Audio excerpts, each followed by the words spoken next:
Hey, what's up, guys? Been a minute. This will be my second week back into trying to get the rotation streams going. This will be our third week into earnings. This will be my second week streaming some ideas. So this what I'll be doing this week in today's stream. I'm just had surgery, so I'm still trying to get back into a routine and trying to recover from that. But slowly we'll get into a good rhythm. And yeah, I'll hopefully give you guys some good ideas for this week. So let's go ahead and start looking at some of these plays. We'll be using TradingView and then Unusual Wells for some flow and some implied moves, and we'll also use Market Chameleon. So just a few different tools that we'll use. I have links down below if you guys are interested in using some of those. But let me go ahead and start highlighting some of the plays for this week. And if you guys don't mind, consider subscribing and dropping a like to support the channel. It does help me get back into the algorithm stuff.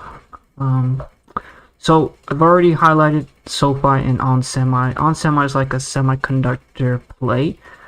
This one's trading near, I think, all-time highs. So this will be very interesting to see how it plays out. And then SoFi is a very popular retail stock, so I do want to go over that.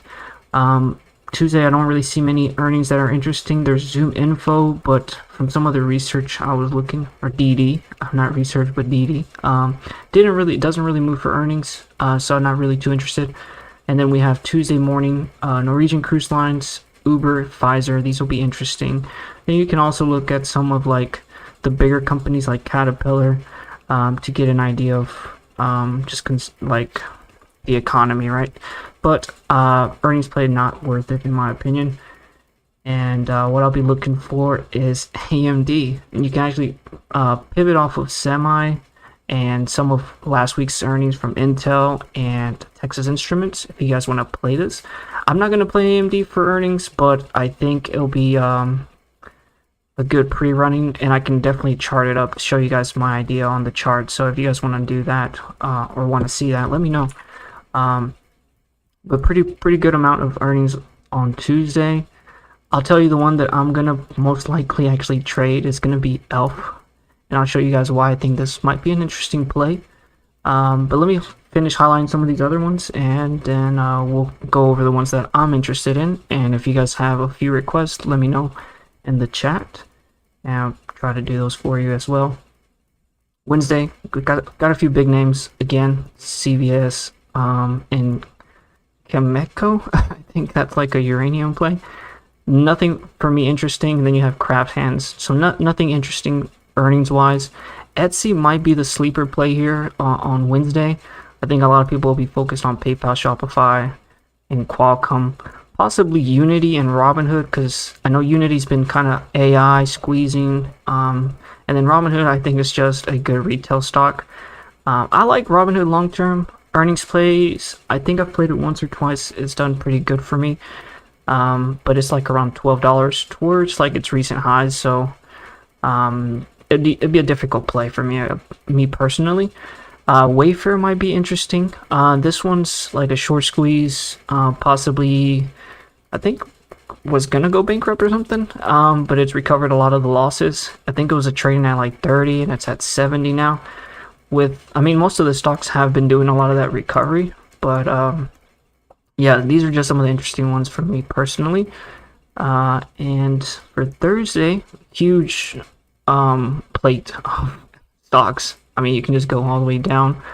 Wish, actually, I was looking into Wish yesterday. I didn't know they did like a 10 or 30 for 1 reverse split. It's at 8. It's back at $9.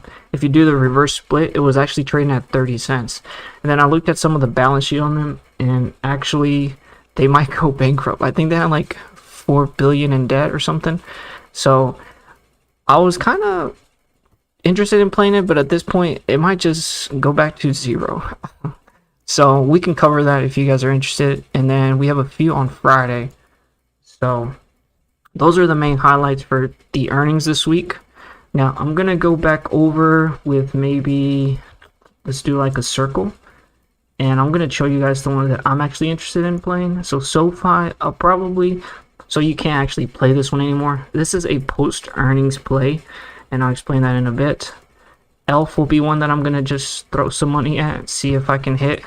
And then actually Shopify is very interesting in the chart. This will be a pre-earnings play. And then I didn't get farther into, but I think Cloudflare might be a sleeper. I'm actually made some pretty good money on Cloudflare a while ago. I think I made like 300%, 200%. I don't remember, but I think so. Okay, so one thing that I've learned from this is that I appreciate you guys liking the video already. Appreciate that, guys. If you guys have any requests, just let me know, and I'll try to add those into the rotation. I'll prioritize those actually, but okay. So, the way that earnings whispers, if I understand it correctly, is they sort these by importance, and so some of the more important or popular stocks will be at the top. And so sometimes it's better to play some of these down here because not many people everyone's eyes are on these, right?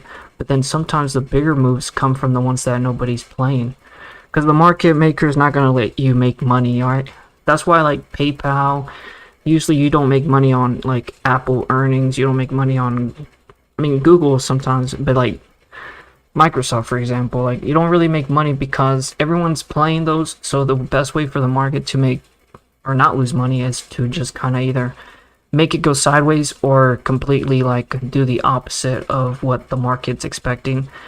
Very difficult to play some of the more popular names. So that's why I was thinking, and I did this last earnings, and I'll show you guys the chart, but I made some pretty good money. So sometimes it's kind of good to take a look at some of the ones that are like towards the bottom of the list for each day, because sometimes these have better opportunities. So that's why I was thinking maybe Etsy could be a potential play, and I also like Elf. So with that being said, I don't think I'll play any of these. Maybe DraftKings, just because it's ran up. I think it's like at $30+ now, and Coinbase is not really too interesting because yes, it's had a huge run up, but that's actually bullish because of the SEC ruling updates. So I think it's well worth those gains that it got. Because I think the XRP stuff, and there's just a lot of momentum on crypto. I don't want to be trading against the trend right now for that. But let's start with something easy, which is SoFi. And AMD will be an interesting play. Uber also. The thing with Uber is this one I don't think will, well, I'll take that back. It might have a good opportunity because it is trading around almost $50 again. But let's start with SoFi. This one's not one you can actually trade until after the market, so they report before we open. But the interesting thing about SoFi is it's actually trading 100% from the lows. Actually, I was charting this a while ago. We had like a clear double bottom, and then it was kind of flagging, breaking back out. So I think, so what happened, let me start with last quarter. Was it this earnings? Yeah. So it beat and it moved up at open, but then it got shorted all the way down and then started coming down. So like in the last year, you would say SoFi is trading around this range for earnings. Right now we're like 100 or let's say 80% above the range for these earnings. So I think the opportunity here is more to the downside. I'm not gonna say it's gonna miss earnings. I think it'll still beat, and I think the forecast could be good just because isn't Biden like not doing the loan forgiveness thing? I think loans are going to be back in the picture. So I think the business is going to be good. I think their earnings might be good, their forecast might be good, but it has done a huge run up. So some of that news might be priced in, and a good example of that is kind of like Delta Airlines.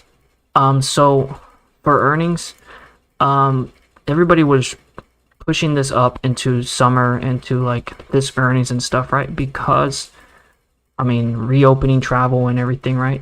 And I think they upped their guidance. So once earnings hits, it's like, well, we've kind of already priced all that in, so can you really go higher? And you can actually see it like popped higher and then it got sold off. People took profits, kind of hovering around this range. This is actually another good side play. It looks like a potential double bottom, but we can discuss that later. Let me go back to SoFi. So what I'm thinking with SoFi is, I think it might do this thing again where it beats and it pops higher, but people might take profits. Especially with interest rates going higher. This one does have a lot of debt. I think we can actually pull that up if you guys are interested. We'll go to stock analysis. And I'm still recovering from my eye surgery, so some of these I'm gonna try not to be on for too long because I'm just trying to recover still. Yeah, the total debt is 6 billion, cash about half of that. So this one is like not a bankrupt company, but it's one that's paying interest on some of their debt. And with interest rates going higher, you want to think that that's not cheap. So that's how that works, I think, right?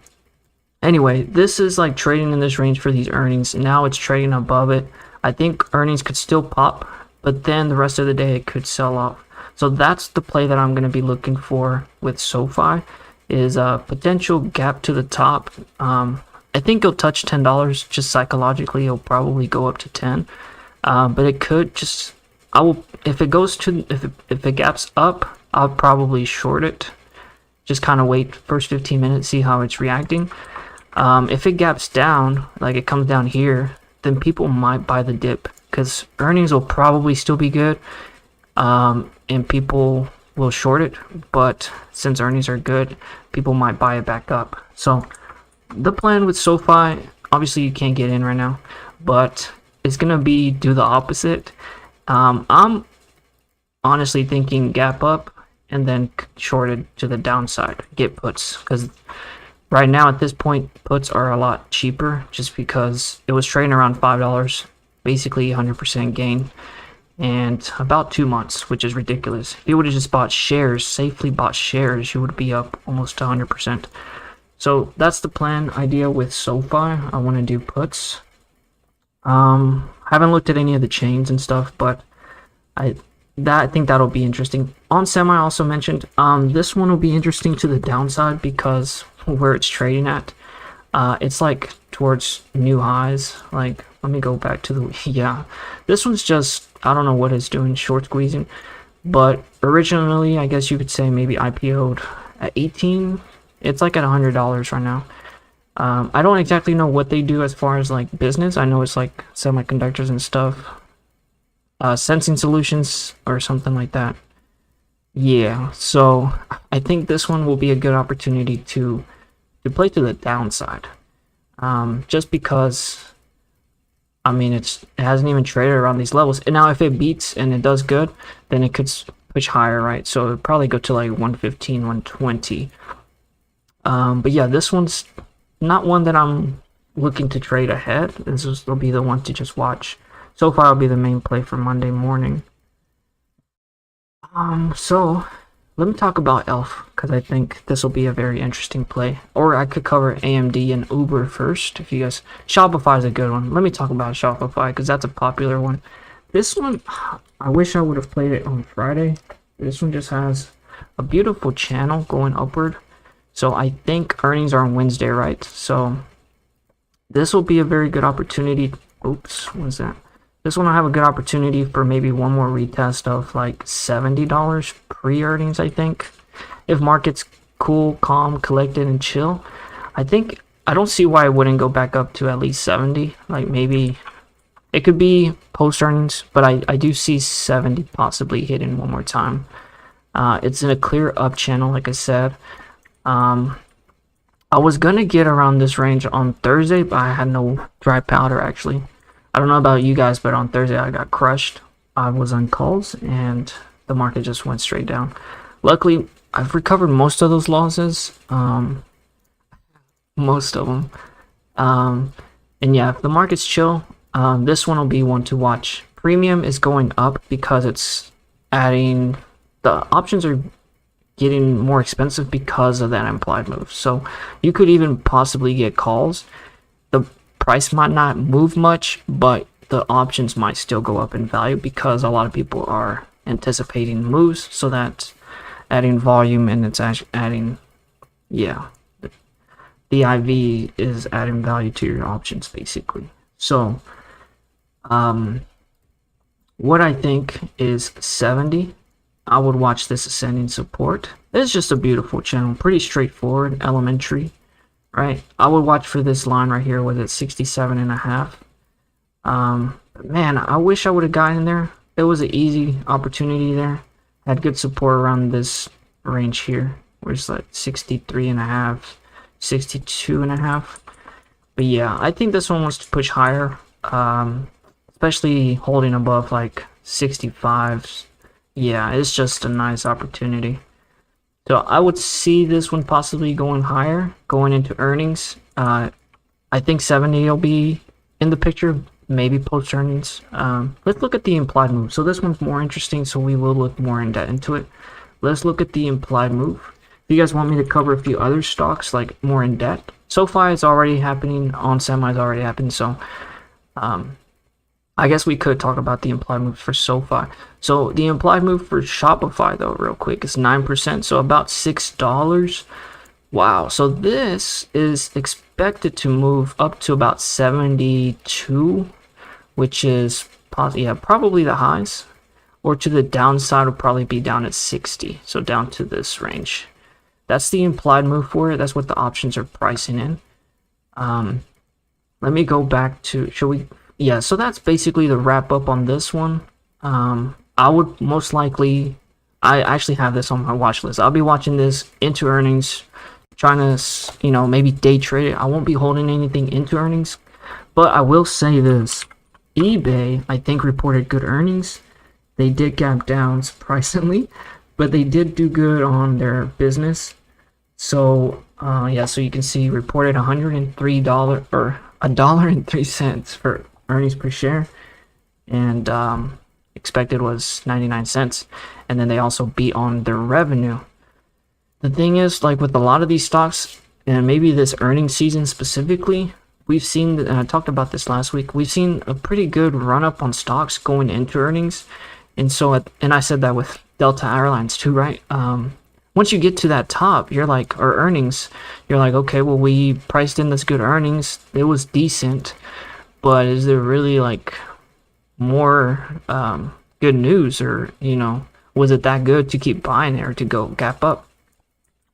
Meta's an exception because, like I said, a lot of people are going to have eyes on Meta to play earnings, and they did good. But since it had to ran up, so many people got puts. Market's not going to let you win, so they're going to do the opposite. And that's because this is a very popular stock, so a lot of eyes are on Meta. So I think that's what happened with Meta. But let me go back to Shopify. No, eBay. We were talking about eBay. Let me go back to Shopify and eBay. Yeah, clear channel. You could even say, higher lows, right? So higher lows, you got a low here. Let me get the drawing tool. A higher low, higher low, higher low. I would expect 67.5. If it holds 67, so come back up like that, then you can keep going higher. You'll have some resistance here at 70. Psychologically, right? But yeah, I think this is a good one. I think that's a very good opportunity there. Like I said, that one's a 6% move, implied move. So perfect setup there, pre-earnings. ELF, let me go back to ELF. This is a very good one I like. There's a lot of opportunities here. Travel, like Delta Airlines, Norwegian Cruise Lines, Royal Caribbean just reported. You could play that one, but those are better played post earnings, I think, in my opinion. So Norwegian Cruise Line, you could play it post earnings. Pre earnings is just an IV crush.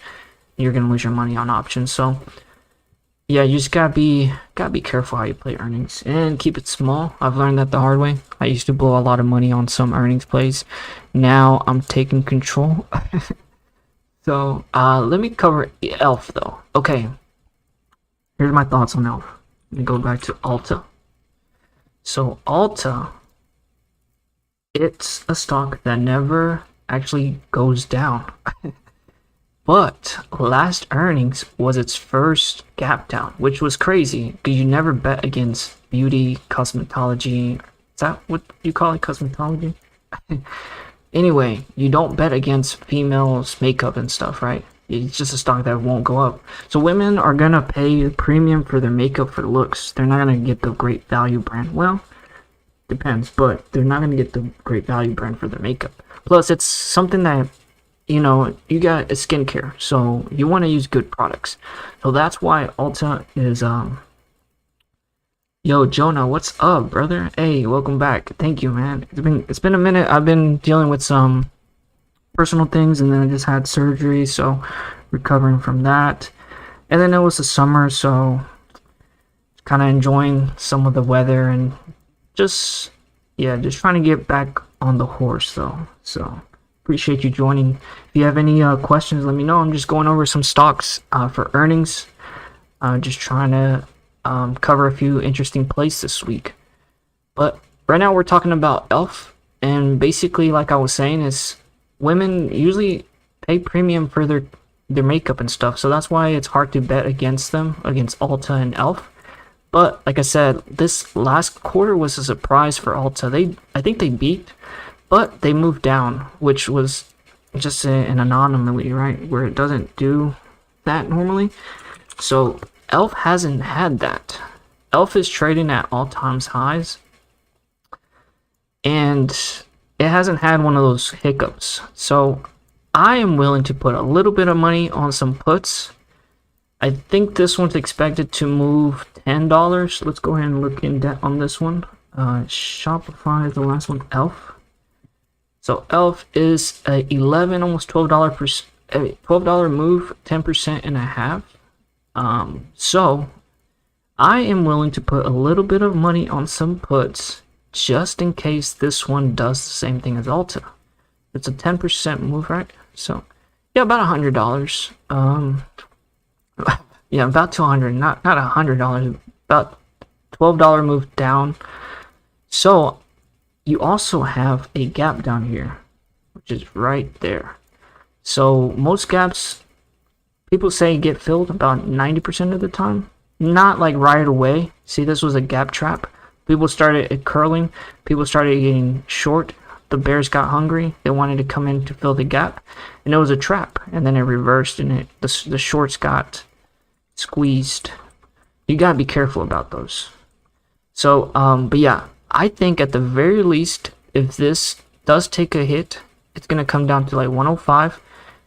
And honestly, it could do another gap trap. So it could ladder its way down here, and then people eventually will start getting more greedy. The shorts will get greedy and start trying to short it. You could get the gap fill, or you could get the bounce here. But it would be a good opportunity if it misses earnings down to, I think, psychologically 100, 105. So that's my thesis on ELF. Like, yes, you don't want to bet against women's makeup, skincare, but that Ulta was an eye-opener, and ELF hasn't had that, and it's been trading at all-time highs. So I'm willing to take a small bet.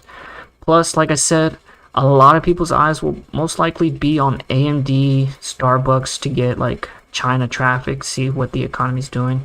Pinterest is another very interesting one. I can cover that one. Actually, maybe we can cover that one. But yeah, I think ELF could be a very good opportunity, and it might not be on everybody's radar just because we have some of the heavy hitters on Tuesday night. But let's talk about, you guys have any recommendations here? So ELF is one for sure. I'm gonna put a little bit of money in there. SoFi will be a post earnings play where you can kind of do the opposite. I'm thinking gap up on good earnings, good forecasts, and then maybe it gets shorted, and then it'll be a good opportunity to the downside. If it does the opposite, if it goes down, then people will probably buy it up. If the market is calm, chill, there's no fear in the market. So that's the play with that one. Pinterest is a very good one because I was looking at it, and actually it kind of does a lot of big volatile moves like Snapchat. So the thing with Snapchat is it always goes down. Big move down, big move down, big move. I think this was a big move down, right? Was it? Yeah, it was a move down. It doesn't matter what happens with earnings, it always goes down. So I noticed something similar with Pinterest. it's a little harder to predict, but it always does a big gap. So it's a very big move expected for earnings. So move down. This one was moved down technically, I think. Yeah, it's just a very volatile. So this one's one that most of the time it's gonna do a move, so it's worth getting a position in this one. This one's actually difficult to predict. So the ad revenue on Google, Microsoft, and Snap was all good. So I think these guys might be fine. The audio keeps cutting in and out. Oh no. How do I fix that? Shoot. Let me reset this real quick.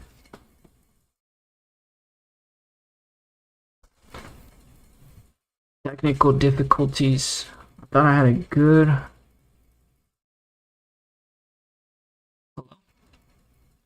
Hey, is the audio back? We're back. It might be my fan. Let me take my fan off.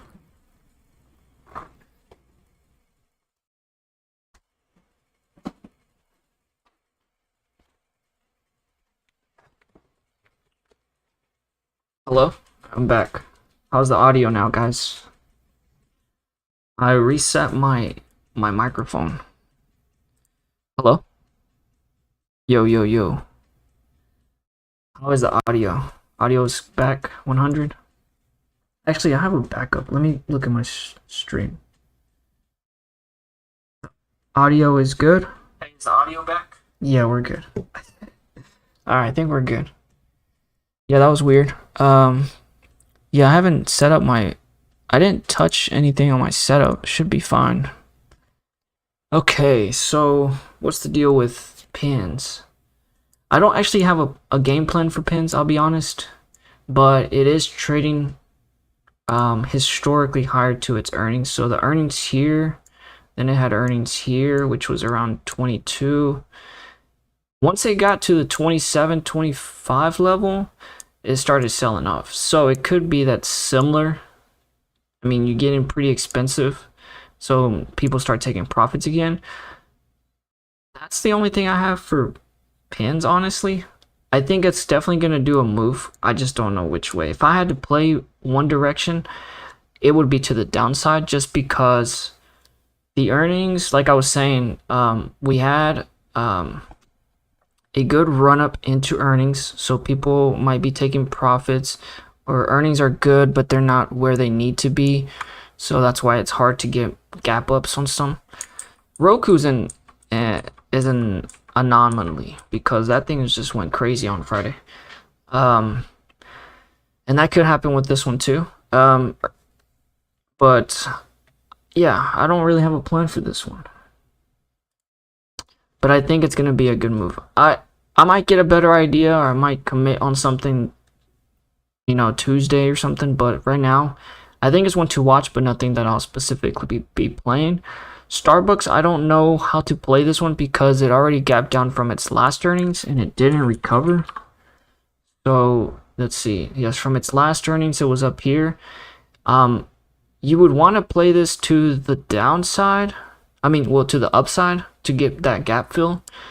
But the China economy's just been really bad, and so it's hard. I mean, also, okay, so technically this could be forming a head and shoulders, so you would want to think this is coming back down to around this level, right? You have a shoulder, a head, and then a shoulder forming where it's like rejection here at the midpoint somewhere. It's curling back down, so it could be going into that, going into earnings. So this might be a good pre-earnings play where you take it to the downside. Shorter time frame, you've got, I would want to play this to the upside, but the economy in China has just been pretty bad. All right, so you could see a break of this ascending support. You could also say maybe it's forming a mini head and shoulders within another shoulders, within that big shoulders. So it could have a small relief Monday, and then Tuesday maybe start selling back down. And then From there, you have the bigger head and shoulders, right?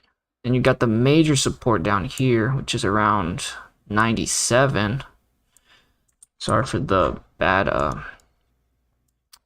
lines. I'm using my mouse. But yeah, this is the major support there. And so you could see a mini head and shoulders where actually it could be bouncing on Monday, going up higher to like 102, 103.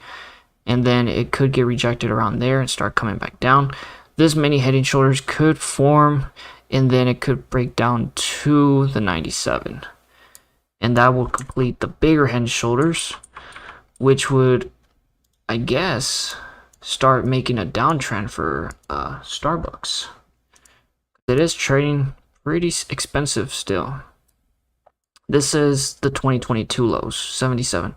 So if this is a head and shoulders, once it breaks 97, I mean, you start seeing things go down pretty fast, down to like 90, which is a $7 move. For a stock that doesn't move much, that's a pretty good opportunity to catch. So that's my breakdown on Starbucks. The implied move for Starbucks, the only thing I would say is the gap fill to the top is still there. Some people might want to fill that. It's a 4.5% move, which is $4. So not a big move, but let's see where we at. So 4.5% back to like 105, 97, the lows. Yeah, $4 up, $4 down. Let's talk about AMD because I think this will be a more interesting play. I think most of the semiconductors have been doing good. So Intel, I think, did good. Micron, did Micron report? Yeah, this one reported. It went higher. This thing is honestly breaking back out. I think the downtrend's out of the way now too. So this was the downtrend. And even if you add it to the last, yeah, this is the downtrend. For Intel, I could see potentially a small pullback for Intel. Like, yes, earnings was good. You could see a small pullback to $34, $35, and then you could go higher. There's a lot of longs here that went in, but they could be taking some small profit, exhausted, pull back, go back higher. Because you are outside of that downtrend, you want to retest it and make sure that there's enough buyers here, I think. So, I'm going back to AMD. Originally, what I had with AMD was a bear flag. I actually traded AMD in this small channel here, which was like right here. It was very difficult to trade. But if you see, this could also be a bear flag. So like right here, you can have a steep sell-off and then some consolidation followed by a breakdown and then a retouch. So right now it is in a very tight, you could say it's an ascending or a descending triangle. I would watch this main level right here, this downtrend, for resistance. And honestly, it'd be like 114, maybe 116. This range here is going to be very hard. This point right here is going to be hard to break. So I actually think this will, if it's not the breakout, it's basically 1, 2, around here. I think it'd be a good shorting opportunity. And then probably by earnings, you'll be somewhere around this level where you're either going to break to the upside or you're going to gap down. If it's a descending triangle. Yeah, descending triangle. But also, one thing I want to say is with that, you could also say it's a bear flag, like I said. If it's a bear flag, then basically it's retesting the bear flag and it's going to go lower. So probably $95. I can show you guys what a bear flag is. I'm sure you guys have seen a bear flag. But this is what I'm retest. Let me add that. Images. So this is like a bear flag here. Downtrend, flagpole, consolidation, breakdown, retest, and then continuation to the downside. Here's a better image. So that is what I was seeing here a while ago on AMD, and that's what it looks like. Consolidation retesting there. And like I said, it's going to be hard to get long, or if it breaks this area of concentration, I don't know what to call it. This major resistance, basically the resistance. If you can break that, then it's invalidating this bear flag. But if it gets rejected, then it could be that we come down to 97. Plus, with AMD, you are trading 3 earnings higher than the last one. So I want to be pessimistic on this one. Plus, if Intel was doing good on earnings, then that means they took some market share from AMD, you know? Yo, Jimmy Jean, what's up, brother? Welcome back. Thank you. It's good to be back. I was telling Jonah, just dealing with some life and trying to get back on the horse, recovering from a surgery, so just takes time, and then we'll be good. But I've still been actively trading some stuff here and there, just haven't been making videos, but hopefully I can get a routine going. Right now I'm looking at AMD here. What are your thoughts on this one? Let me know. I'm feeling bearish. Technicals haven't really... The technicals, like I said, is maybe a bear flag. You can also say it's a descending triangle. But mainly is that resistance level here, this downtrend diagonal resistance. The 115, 114 level. It's just been brutal, actually. So I think this one will probably break down. And like I said, it's trading higher than 3 last earnings. Actually, 4 earnings. So I know things have gotten better with the economy, but if Intel is taking some market share and some of these other ones are starting to pick up, then it might not be as good as people want the earnings to be. So that's what I've got for the... I'm not going to play AMD because I know it's usually a scam. Like I said earlier, the more important ones are at the top, and these are usually the ones that market makers win. It's very far in between the ones that you actually get a good opportunity to move. So I won't be playing AMD. I would probably play the pre-earnings. So pre-earnings, SoFi, or I'm sorry, post-earnings. Glad surgery went well. Thank you. Yeah, I just had some stuff I gotta handle, you know. So I appreciate it though. So SoFi post-earnings, AMD pre-earnings, possibly post-earnings too. If it gaps down, then it's most likely that bear flag, and we can keep pushing down to 95. Let me look at the expected move for AMD real quick, actually. AMD is expected to do a $7 move, about let's just say $8. So about to 104, 105, which is around the major support. This will be interesting for sure. If it starts breaking down, I would probably stay bearish. If it starts breaking down, what's the 105 level? No, that's 108. Yeah. This is a very strong support because you gapped up, came down and filled the gap. You found buyers, and then it started consolidating. It broke underneath that trend, and now it's trying to get back in there. If it gets rejected, then it's going to start pulling back down to 95, I think. So, yeah, if it gaps down to 108, I might be interested in playing this. This will probably be the opportunity down here. We'll see where it goes, though. $8, and then to the upside will be 119, 120, which is back up to the highs. So this will be pre-earnings, post-earnings. I would not play it into earnings, going through earnings. And then ELF, that's the one I was talking about. I think it's just very intriguing to play puts. Just look at the chart and then look at Alta's previous earnings. Shopify, beautiful chart, pre-earnings. Just ride up this up channel into earnings and sell before. And then eBay had good earnings. They sold off, but good tailwind for them.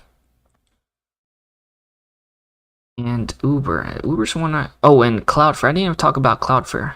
There's a lot of plays this week, honestly. And I didn't even talk the big ones on Thursday. I've been trying to pick up on some of these like scavenger ones, like these quiet ones. Like L for sure. Cloudflare I didn't talk about. AMD we covered it. Yeah. Shopify. So I've been burned on a lot of earnings plays, so that's why I try to do the pre-earnings and the post-earning plays now. Put a little bit of money into the earnings play, but most of the plays are leading into it, sell before, or watch it move. Like I made some really good money on Teladoc. I got a few leap calls and I made like 200% almost. Crazy. I sold at the top. I'm in the Fubu 350 calls. Whoa, honestly, I forgot all about Fubu. I know it's reporting this week, but I started losing a lot of trust and the penny stock. Once interest rates started coming out, it got kind of scary for this one, not gonna lie to you. Because you start looking at some of the numbers, I think. And this one still looks bullish though, right? Yeah, this one looks good. Major resistances. It's same level, right? 350. You got the 350 calls. What's the implied move for this one? And I don't think many people will play Fubo actually, so it would be a good opportunity. I was saying earlier, some of the best plays are the ones that people don't play. 16.5. Like for example, one time I kicked myself on this one because I saw Chegg. So I was gonna get puts on Chegg last earnings. Oh man, see, and I didn't get them, and it was one of the biggest mistakes I'd done recently. It's just like crazy. This was around the hype of the AI, and so basically in schools and colleges, a lot of students are using AI to do their report, help them with work and education and all this. So I was like, that's gonna kill the business for Chegg, and I was like, I'm gonna just lotto some puts. I didn't get them, but I think I was gonna turn like 1.5k into like 25 or almost 30k. It's just one of the biggest mistakes I didn't play. So yeah, that was around the AI hype. And then I tried to do the same thing with one of the other ones. Was it Getty Images? I was like, okay, I'm not gonna mess up Getty Images. I was like, okay, I'm not gonna mess this up. I ended up trying to do the same thing. It didn't work. So yeah, it's just far in between the opportunities. But yeah, that's the reason I was bringing up Chegg, is because sometimes Chegg is one that a lot of people play. Like I said, it was like down in the bottom. So sometimes the best plays are down in the bottom down here, or Fridays, because Fridays people don't really play the earnings. So Fubu could be a good opportunity. But like we were saying, going back to Fubu, it's a 16% move. It's a, what is it? Wow, it's only like 50 cents. 50 cents. So back up to like the 350s. What days do you have the calls for? Are those weeklies? Those are gonna be hard to make money if they're the weeklies, because they report on Friday. So I think most of the data is going to be dead. For me personally, if I was going to play Fubu, I'm not going to get calls or puts until like Thursday morning. Just because you got 3 days for data kill. If the stock stays here, I doubt it, right? It could just keep going up higher into earnings. So it could be a good opportunity now and just ride it into earnings. So that's the trick. That's difficult to play options, honestly. But yeah, good luck with this one. I do like this one to the upside because there's been a lot of plays that are quote-unquote bankrupt plays. Like, for example, Carvana. You can see how what happened with this one. It was trading near the lows. Earnings started giving this push that it needed. And it's just been like that. Same thing with Upstart. I think the earnings pushed it up just higher. So Fubu, if it has a good earnings, I think this one could recover, yeah. Because this one was one of those very hyped up plays back in the day, honestly. I made videos on this one a long time ago, back before like the pre-interest rate dates. So yeah, this one I think could go back to $8. I haven't followed this one because I need to update my knowledge on this one. I haven't followed it since like 2021, 2022. I took my loss on it and just didn't want to look back. But let's look at some of their data, because I haven't remembered. So their debt's not bad, honestly. I know it was a heavily shorted stock. Yeah, see, short of, yeah, 15%. That's a big. So yeah, this one could be a very good opportunity, like short squeeze kind of thing. 15% shorted. That's not too bad. Like, they've got most of their cash to cover debt. We'll have to look at short-term debt. Like, what's the short-term debt? So long-term debt, I think there's one that they owe. Long-term debt is 400. So they don't even really owe money right now. This is like long-term debt, right? Current debt, 10 million. They can pay that off. This is like within a year. So yeah, they're actually, Webull's chilling right now, I think. This is a good opportunity to the upside. If I was going to play this one, though, I would wait. I mean, clearly going higher on an up channel. And I think the main thing was, yeah, the main thing with them was the debt for me, I think, a while ago. But they're out of the woods. Their debt's not too bad. And current debt's only 10 million. They can cover that. They can keep operating. And Webull is one of the best. It's an expensive subscription, I'll be honest with you, but it is some exclusive content. Like, I was trying to watch the MLS game for the first Messi game at Miami. Only place you could watch it was on Webull or Telemundo. And yeah, you couldn't watch it on Hulu, not even Hulu Live, nothing like that. So they do got some premiere stuff, some exclusive stuff. Webull got that new deal with college football. Is it the SEC stuff? I haven't followed up with them, honestly. I'm not gonna lie to you, but yeah, they've been doing good stuff, I think, lately. And also, this one is one. Also, they scratched their whole online gambling stuff, which was good. It was just gonna be a waste of money, like very expensive business. So what I was gonna say is, they could still get acquired. A lot of people were talking about getting acquired by Disney, maybe Netflix. Comcast could be a player for the acquiring, but it just depends if they get that. I don't know much about the college deal, though. Not gonna lie to you. And just staring and looking at this chart, not gonna lie to you, this kind of looks like a cup. A cup forming a handle here.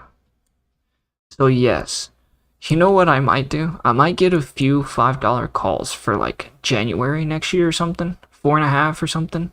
Let's look at the options, guys. Let's look at the options. You guys got me intrigued. Let's look at some options on Webull. This is on Unusual Wealth, guys. You guys know I have a partnership with them, so I have the link there. If you guys want to use it, you can sign up for free and get some of the free features and stuff. I'm intrigued and seeing what's going on with the January stuff. There's 11,000 open interest on the threes for January next year. Gustav, what's up, man? What's going on? Good, long time no see. Yeah, no, it's good to be back. Been just handling some business off screen. So this one is one that's been increasing in open interest. People got them at 47 cents. There was around 3,500 contracts. Now it's sitting at 12,000 almost. They're about 100% on the $3 calls. There's a big open interest on $10. These are for January, so they're still kind of cheap, not gonna lie to you, 12 cents. But I would be more interested in something like the $5. They're not too expensive. For January, you got plenty of time. So before I go further into Webull, I want to know what you guys think about the stock market crash. You guys think we crashed this year? Because that really changes like the perspective for me personally. Like, if there's no crash in sight, let me go back to what should we do? SPY? I haven't really charted SPY in a long time. I personally think we're gonna go back up to, someone in this channel one time said we're going back up to all-time highs next year, which is this year. I mean, that's very realistic now at this point. I am nervous though, because I think September's are usually very bad months for the market. Let's see if that's the case last year. October, yeah, September, very bad month. October, they usually call it, the only reason I know about October is because October is my birthday, and they say it's Red Blood October. It's always a bad month in the market. But I know September, sell off September, October, bloody October. So that's the thing that I'm worried about. So maybe August is bullish, maybe September, October we start seeing a pullback. So if that is the case, then maybe we get to all-time highs by the end of October. And then, so this will be another interesting thing. We'll go back to Fubo, I promise. But what if we do end of October back to all-time highs? September, October, we pull back, and then we go higher. And now you have a beautiful cup and handle, which is it's a bullish pattern. And if we break back up above those highs, then things just get really crazy. This is the SPY on the daily if you guys are just joining. But that's an idea there. Gustav, I don't see any crash. Maybe if we have a black swan event. Yeah, the rate hikes will be done soon. Exactly. Yeah, so this will be my first market crash. Raise your hand if this will be your first market crash. I believe we will see a super run in small caps soon, hopefully, because I got Roblox, and yeah, I need to get involved in some Fubo plays and some Affirm. Affirm made me some pretty good bread, not gonna lie to you. Yeah, Affirm is a good one for small mid market caps, like short squeeze plays. What's the other one that people keep hyping up? So I have a nice little blue list of all the hype stuff. Let me see. Yeah, so sorry, I'm all over the place, but this is like unscripted live stream, just like talking about stocks, honestly. Palantir, Upstart. I want to get a stock that does this, like Upstart, you know. Fubo might be a good play, honestly. Polestar, this is one I talked about and kind of fell off on it. This doesn't look bad though. It came down, pushing back higher. So, yeah, this is nice. There's a lot of Farfetch is another one that could be short squeeze.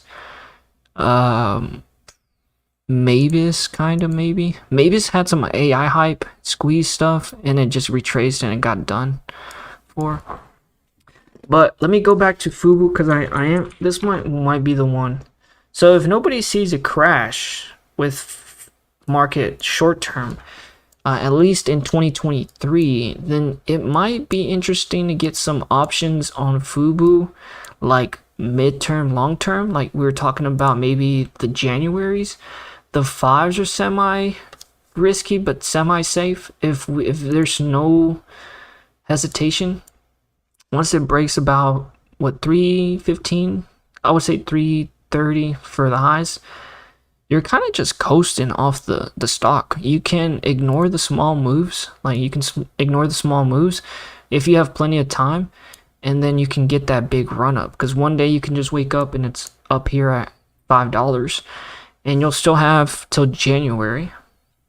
So if nobody has any fears of a market crash this year, we have a pullback here somewhere to like 250, and then it buyers step back in. Let me clear this out of the way. So cup, I could go to 3. I would say, maybe, me personally, I say let's get that retouch of this ascending support here, so like a cup and handle, and then bounce off of there. I would be interested in getting some calls here around 260, around this ascending support, and then maybe getting those January calls, $4.50, $5 strikes, and then if it breaks around $3, it could be a play. Just saying. And this will be the more recent highs, which is around that price. So yeah, Fubo, if nobody sees a crash, then some midterm, long-term call options could be interesting, because this will be a short squeeze play. We saw the short float on this is like 15%, and then they don't have any short-term or current debt, about 10 million, and then the short selling information here, 15, which is pretty crazy. So Let me catch up on some emails. Not emails. I'm bullish. Russell 2000 as well. Russell's the small caps, right? It's is that the IWM? Yeah. Yeah, this thing's going crazy. I think it's trying to break out of this. If it gets crazy, like the 200, yeah, we're gonna go pretty nuts. Yeah, this is the small caps, right? So check out Upstart. Oh yeah. Let's go back to Upstart. So Fubu is a good short squeeze play. To be honest with Upstart, I know it's got more upside because it's in the middle of a gap fill. So at minimum, I see it touching, was it like 70, 72 when I last charted this?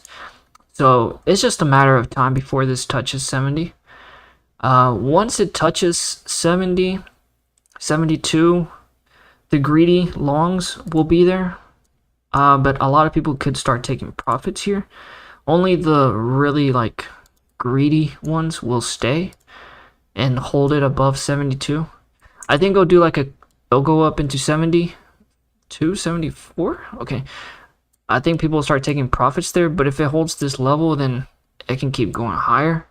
And then the next level is, holy, $90. Okay, that's crazy. I do see minimum 72 on Upstart. Earnings is not till the week after this week, so we've got what, 2 weeks? The 8th. Okay, so you've got a week to play it. You can sell ahead of earnings. Honestly, earnings, a lot of people want to play it to the downside. A lot of the earnings historically is down at this level. Like the last 4 earnings, well, the last 4 earnings have been around this range. Trading around this range. The previous earnings was actually at this level. Wouldn't it be crazy with Upstart here? Listen to me.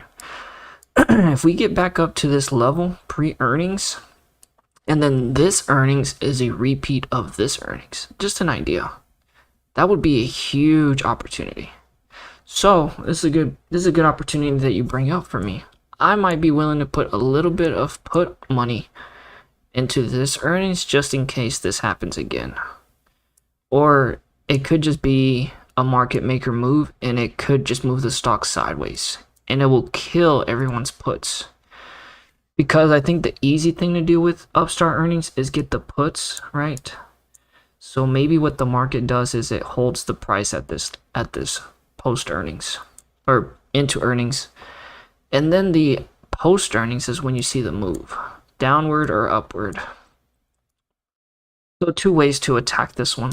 Oh, obviously difficult, but yeah, this one is one that's had a huge run up. And yeah, what happened to the Carvana? Exactly. Same thing happened to Carvana basically. This one's actually crazier because I think the thing that really triggered this was the really good earnings. I think that's what happened with Upstart too actually, but yeah, good earnings, and then it just started going on this track. Then they moved up their earnings, I remember, and they just gapped up. And then it's been getting shorted. But honestly, it looks like it's getting ready to go back up to $55. One thing that I've learned with some of the charts, sometimes the stocks, they do like this huge run up, they pull back, and people start shorting it. But then I feel like it always has to at least retouch that high. And if it gets rejected, then it starts really breaking down. But if it goes up here, stays here, and then breaks up higher, then it really messes up the shorts. But I would not short at this price right here. I would actually go long on Carvana here. Me personally. I'm not going to play it because I'm not going to trade an $8 stock that's trading like 5 times. But it did fill the gap that it gapped up, and now it's finding buyers here. It could also kind of chill, hover around this 40 range, and then find some buyers, and I'll go and retouch that. It could do that. It could kind of do that cup where it goes to the highs, pulls back, traps the shorts, and then goes higher. So, been buying some Northgrom, very cheap at the moment, in my opinion. Oh, interesting you bring that up. I heard that there was some Northgrom is what? I forgot. Is it N something? North Chrome. It's NOC, yeah. This is cheap, actually.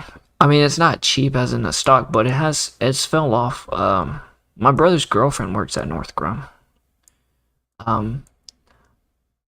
Yeah, this one feels like it's just consolidating here for a minute. I would say if it starts breaking, this one's kind of a safe play though because of war or just Ukraine and everything. You can see it comes down to this high and then immediately gets bought back up. It feels like it's just in this range though, honestly, not gonna lie.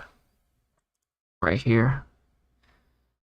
So it's probably gonna head back up to like 480. And if it doesn't break, then yeah, it seems like it's just trading in this range. I was gonna say it could also be like a head and shoulders pattern. It's a very hard head and shoulders pattern. Like, I don't think that's head and shoulders, but I mean, it's a very you have to kind of like really try to make it a head and shoulders pattern. That could be a head and shoulders pattern, which would be bearish, but or you could say this is a head and shoulders pattern too, but it seems like it would be too easy, especially with war right now. I don't think this one will be too bearish right now. I will say though, it looks like the recent trend that I had, it did break the trend. So it looks like, so this is my opinion. I had the trend here and it broke here actually. It retested and now it looks like it's coming. So this might be bearish actually. If I take a look at it, me personally. But see, it would be too easy for me. They have some sick planes coming in the same contracts. Yeah. I did see Boeing broke out on their earnings. They had a good earnings. There was some trouble with Raytheon's contract restructuring or something like that. I don't know if you heard about that, but they got smashed. So that's the only thing I would be worried about is like contract restructuring or something like that, where it just gaps down like that on earnings because it surprised everybody with forecast or something. But Boeing actually went up. So this one's been crazy because this one, yeah, I've been in this one for a minute. So let me just run through this is just my thesis on North Chrome. Obviously the economy is good for government right now, the war and stuff. The trend, the thing that kind of concerned me a little bit, like it was in this beautiful uptrend, came down to that trend and it broke down. It tried to get back above that trend, but you can see it got rejected and it's kind of curling back down. So if it does break like that 430 range, people could get scared and it would come down about $30 to the 400 range, maybe like 380. So kind of this range here, this range in here. I just say that because this kind of looked like a bear flag pennant, right? So and the same thing with the trend, came down, retested it, it's coming back down if it breaks under 430, my opinion. And then also this is a bear flag, so let me clear this out really quick, remove. And the bear flag would be kind of like from here, or bear pennant, and then you kind of throw that in there somewhere. Okay, and yeah, so that would be like a downtrend down to like 370, 360. So somewhere around here, which would be the major support. Kind of like right there. So that would be the thing. I would watch 430. If it does break 430, people might start selling. The algos might start selling. But it's hard to be bearish on the economy, or it's hard to be bearish on government work in this type of economy. That's all I'm gonna say with that one, y'all. But yeah, long term, I think it's a good stock. Like I said, my brother's girlfriend works there. Government work, engages aircrafts and stuff, security clearance and everything else. So let's move on to GY Jimmy. Didn't this one have some recent news? By the way, if you guys have any earnings plays, let me know. We've covered most of the ones I'm interested in. Actually, I didn't even talk about some of these big ones. If you guys have any inputs, DraftKings would be an interesting one. If you guys have any input on these, that'll be interesting. We did add Fubu to our list.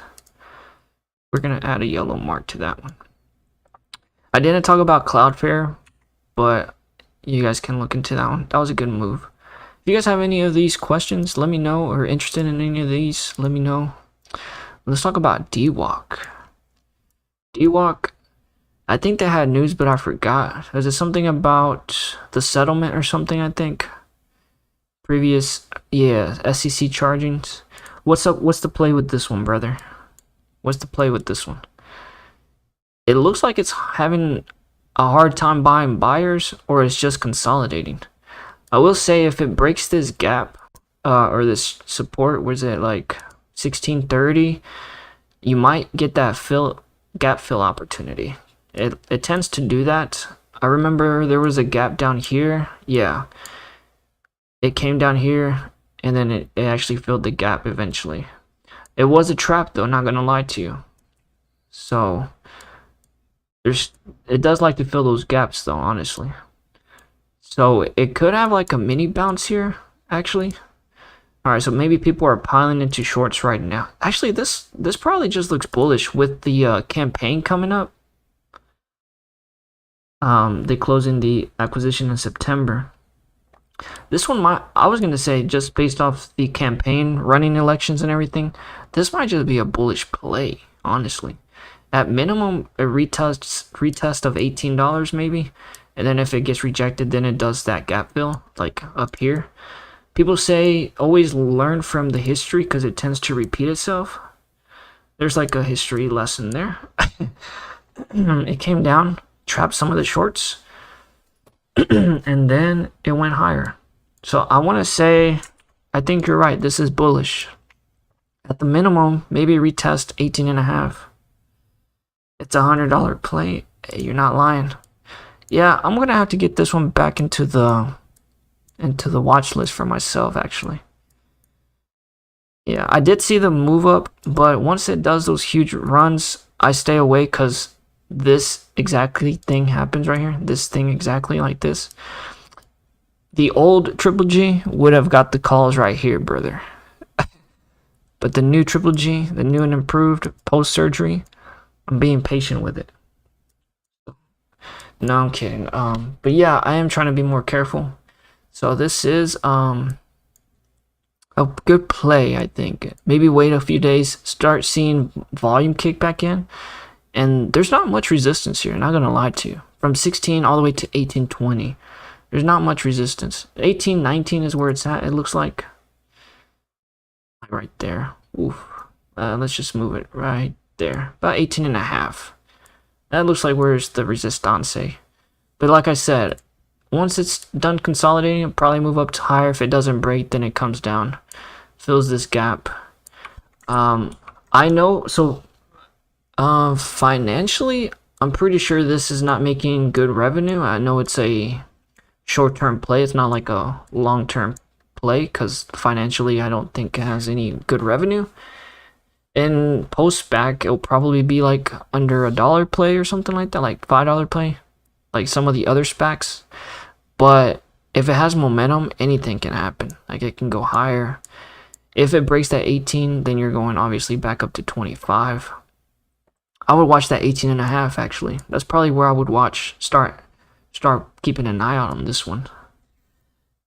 DraftKings Etain, am I doing? Etain, I don't think is Etain publicly traded? I don't think it was ENT. Oh, you have it. You're in Europe, right, Gustav? Yeah, we don't have Etain down here on this side of on the Western globe. I don't think we have Etain. Yeah, I don't think we have Etain. I know what you're talking. Isn't this? Yeah, Etain is a good one. I thought. This is like FanDuel, or nah? Etain PLC. This is like one of the big boys. I'm pretty sure this is a big boy. But yeah, I would play DraftKings. So actually, good thing that you brought DraftKings up because I think their earnings is gonna be good. Well, their forecast. We've got football coming. Okay, Etane's on the London stock market. Yeah. Okay, that makes sense. Yeah, Etane the parent of FanDuel? FanDuel parent? I'm pretty sure FanDuel parent company. Or is that a different company? Nah, nah, nah. They're on their own. So Etane is just another company. Etane. Intane stock. Intane stock.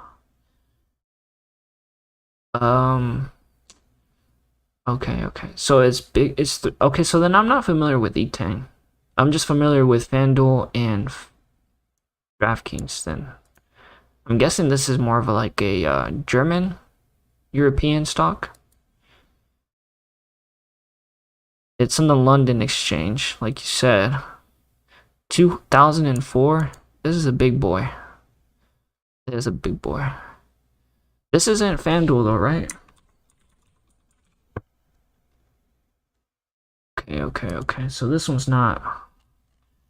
Regardless though, Entane, FanDuel, and DraftKings are the big three players. MGM is another one, yeah. MGM and Caesars.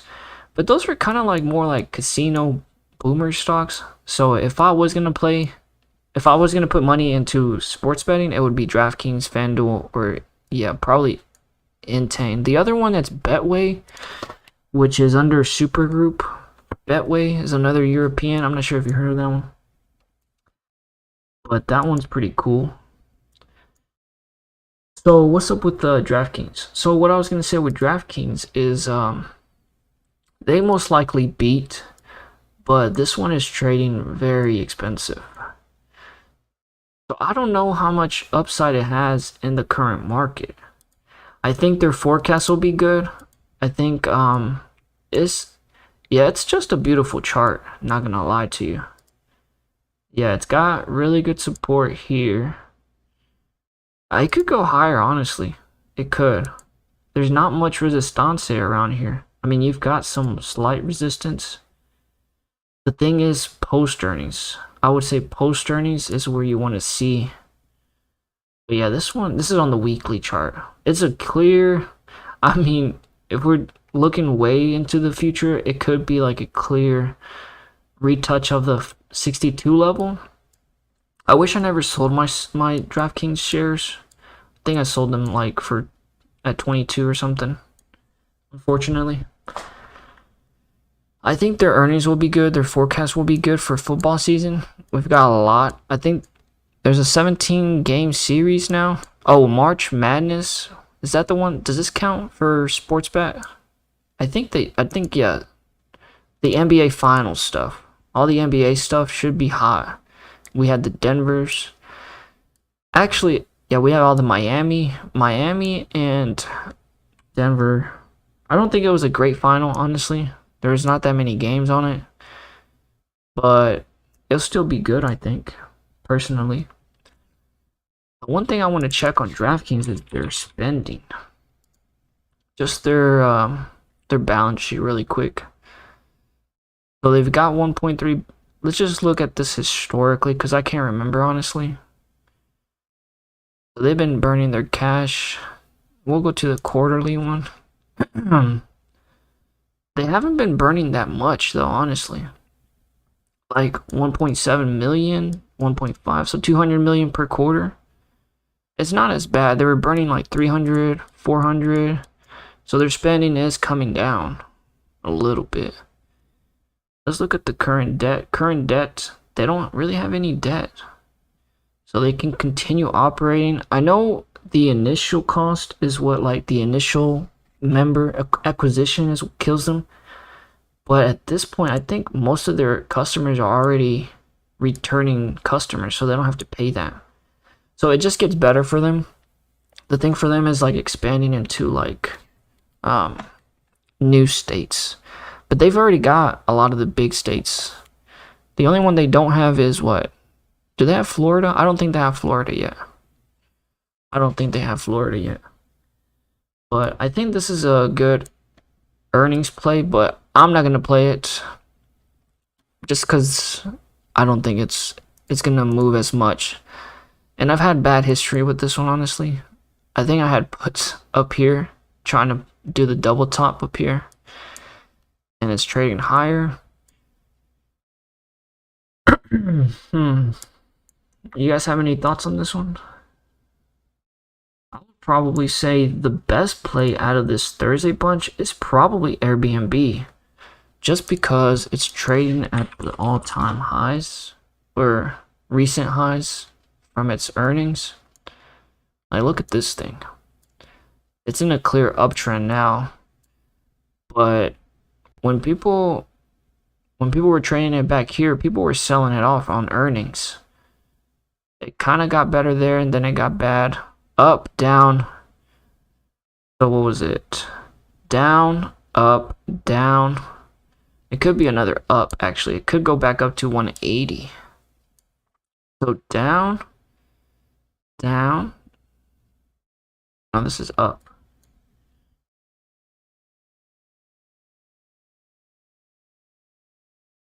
I mean, you obviously want to just get the puts to play the downside, but market's going to get us, so get the calls here. Go to the 180 spot.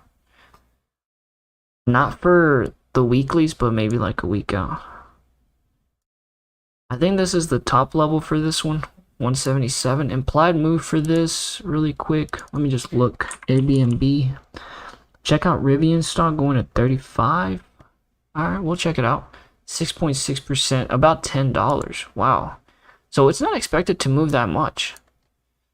So a surprise move bigger than that would really pay good on some options. So let's just say it goes to 70. That'll be about 17% move, or a $17 move.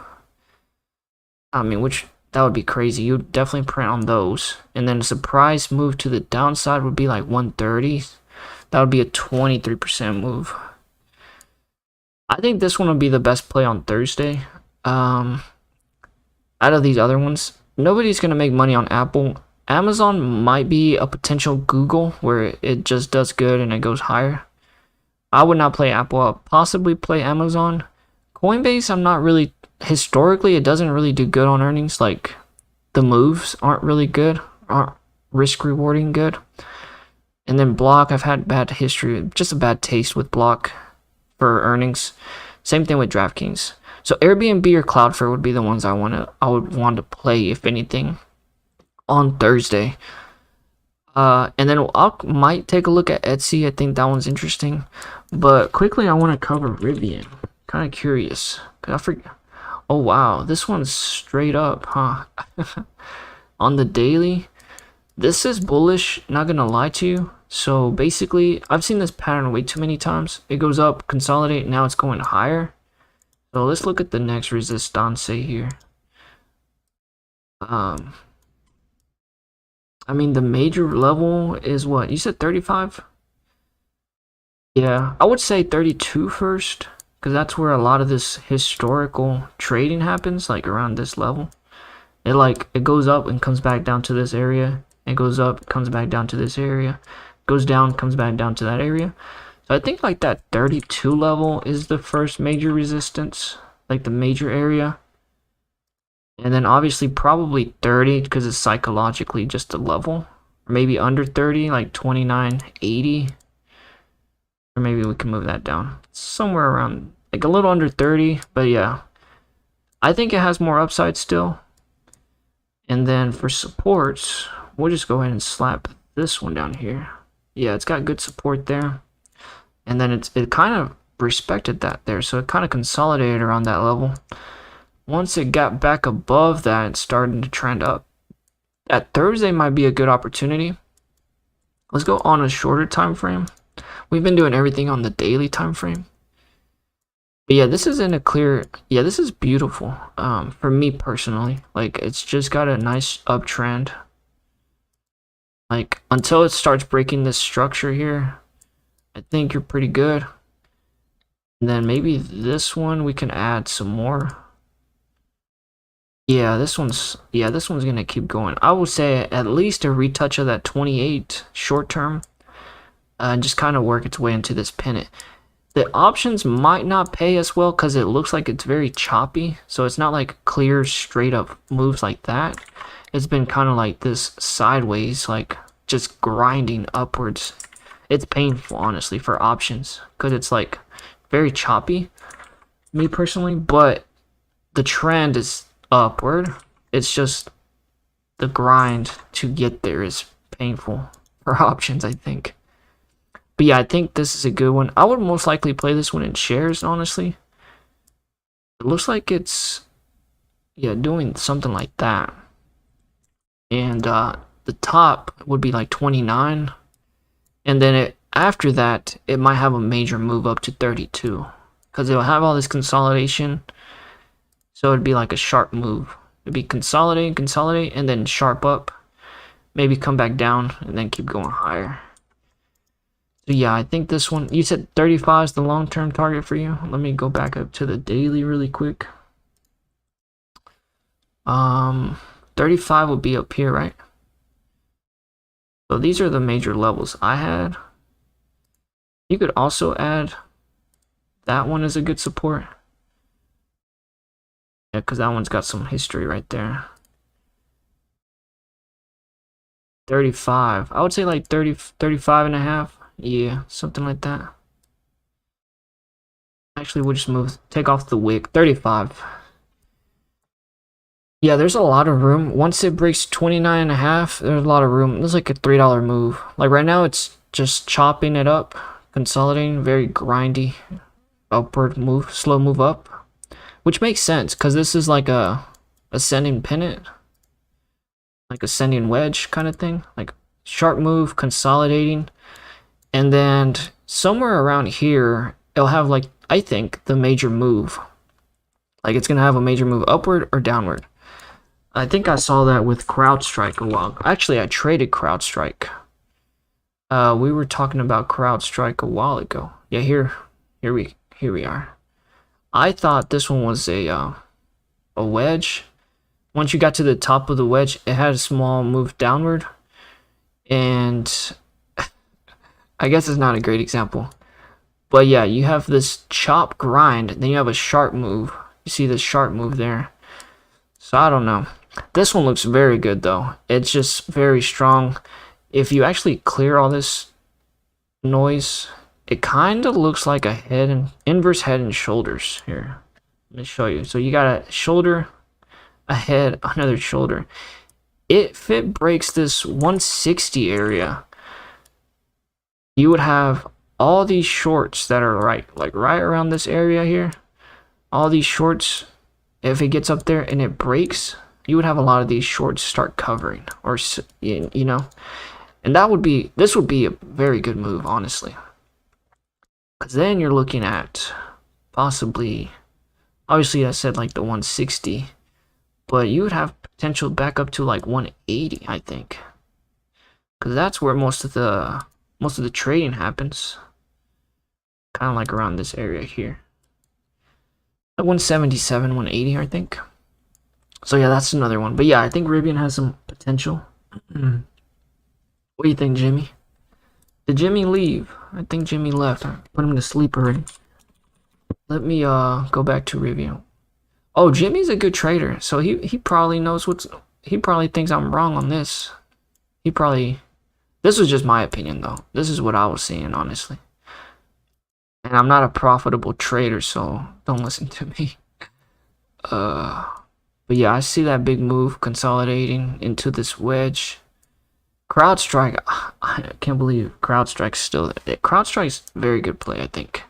Sleeper, not gonna lie. So, how long I've been streaming? Hour and a half. We've got a little bit more time. I gotta grab some food soon.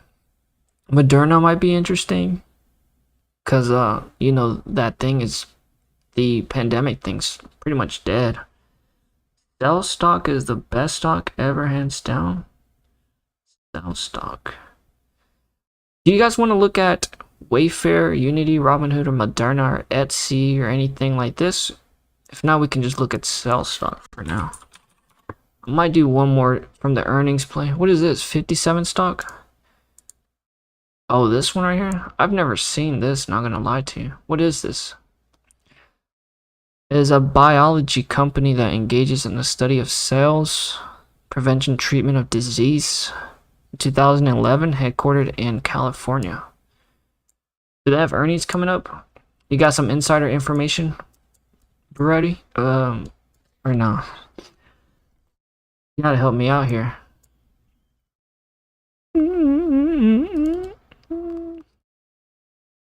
Do you have any? I mean, the chart doesn't look bad, not gonna lie. It's near the lows of all-time lows, right? 45 sec. What's the volume on this? I don't like to trade stuff with low volume. Yeah, this one's under 1 million on the daily volume. So me personally, I would not trade this one. I've had very bad luck with low volume. Oh, see, I was gonna ask you. I thought it was Celsius, brother. Okay, yeah.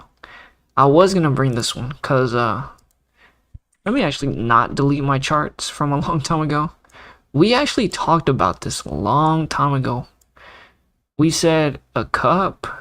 Obviously, it didn't come out like we wanted it to, but it did do good things. Yeah, I mean, are you still interested in trading at this level? It looks like the MACD, it's been cooling off, even though the stock is still chilling up there, which is technically bullish, I would say, because now it can start doing this thing again where it goes up higher. It's kind of crazy, honestly. Let me delete most of my charts because it's not even valid. We did kind of have it right. Let me see. Yeah, it just gapped up right there. Right there. Yeah. Was that earnings though? So I'm interested to know what you think for earnings this time, Jimmy. Do you think another gap up is the best stock, hands down? So you think this one will go up higher from where it's at? I'm kind of interested in knowing what revenue they make. 259 million, 40 cents. I mean, they smashed this, not gonna lie. That's crazy. 40 cents on 20 cent projections. Smash the... And honestly, not gonna lie to you, I bet you the summer sales were gonna be huge. Just the summer consumer. I think, yeah. I don't know functional drinks, liquid supplements. Oh yeah, I think their summer sales are gonna be just spot on. They're gonna kill it. I mean, yeah. I don't really know the fundamentals, but not gonna lie, I kind of agree. Let's look at the website because I don't remember their drinks. But yeah, this is a thirst quencher right here. You know, it makes that mouth watery, because especially in the summertime. Oh yeah. Not gonna lie to you, bro. I might have to get some calls on this. Not gonna lie to you. For earnings, I think the earnings. Now the problem is it priced in? You know, I mean, they killed these last earnings. They killed them for real. 40 cents on a 19 cent estimate. 259 on a 219 estimate. Plus, you got summer as a tailwind going into their earnings. This is through August. Ending in June. Okay, so maybe it doesn't cover all of summer, but their forecast could be nice. I mean, yeah, let's look at the expected move. Let's just check it out. When do they report? I forgot when they report. They report on the 10th. Okay, so not this week, but the week after. They're expected to move about 11%, about $15. 165 is the next target. So 147 plus 15, that's about 162. I see it. I see the vision. The only thing to the downside is that gap, I would say. I mean, historically, it does like to fill those gaps. Right there, you got the gap, came down and filled it. Then it went up higher. So that would be the only bearish case for me. You got a gap right there, came down and filled it. The thesis is bullish for me, just what I'm gathering. What my mind is gathering. I would want to say puts What do you think? I know it's not what you want to hear. I think the thesis is there for the calls, for the earnings, for the numbers. But then like the gap fill. I mean, what if it's all priced in? What do you think? I don't know. I think the earnings move was nice though. I'm gonna sit back and watch this one. Let me look at the options. Let's just look at the options, see if there's anything unusual. Celsius. So they report on the 8th, on the 10th. So we'd have to look at the 11th minimum. There's a lot of open interest on the 160s. And then 143, there's some interest here on the 143s. So let's look at what this is. So these came in at $900 on the ask side. What are they currently trading at? I mean, they're in there. That's kind of crazy. 900. So 900, was it a single order? Let's look. Can I look? Can I go back to the 24th?